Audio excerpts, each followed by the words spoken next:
لما تحبوا بجد ما تخبوش على بعض حاجة. صارحوا بعض بالحقيقة أول بأول، حتى لو كانت الحقيقة دي مرة وهتزعلكم من بعض، بس قولوها لبعض على طول. مفيش راجل بيطمن ولا ست بيطمن لو حد من الأطراف التانية ده كدب عليه. بالعكس، العلاقة بتبوظ جدا وبيحصل فيها مشاكل كتير، وممكن ما ترجعش قوية زي الأول لأن حصل فيه شك.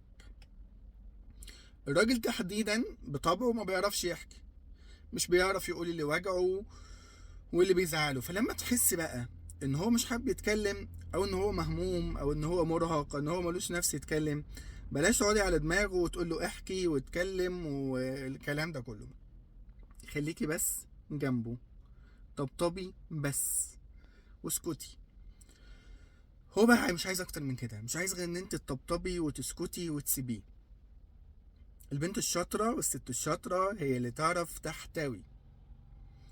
عكس كده تماما، الست بتحب تسمع كلمة حلوة، بتحب ان انت ما تسيبهاش وهي زعلانة، لانك بعد كده تصالحها بصعوبة. وسهل تراضيها بكلمتين بس، لو قلت لها انا حاسس بيكي، انا قلبي معاكي، انا موجوع لوجعك، لكن ما تقللش وما تحقرش من افكارها ومن مشاعرها والحاجات دي كلها. في عز تعبها خليك جنبها واضحك في وشها، وبلاش تحسسها دايما ان انت يعني ان هي مقفوره، وان انت مزوداها زياده عن اللزوم. خليك حنين وخليك حاسس بمشاعرها.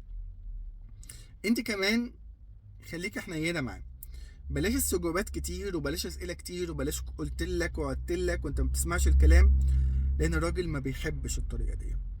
ومهما كان كلامك صح ودايما بتنصحيه، انت هتبقي برضه بتتعاملي غلط. عشان ما تقولش اصلا انا قلت له، اصلا انا نصحته، اصلا انا كذا. الراجل مش بيحب كده. اتعلمي ازاي تتعاملي معاه.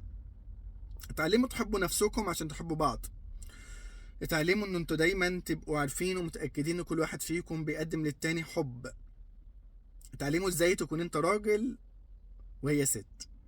الراجل راجل والست ست. راجل في مسؤوليتك وامانتك ومسؤوليتك على البيت، وانت ست في انوثتك، في حنيتك، في رقتك، في طبعك الجميل، في بساطتك.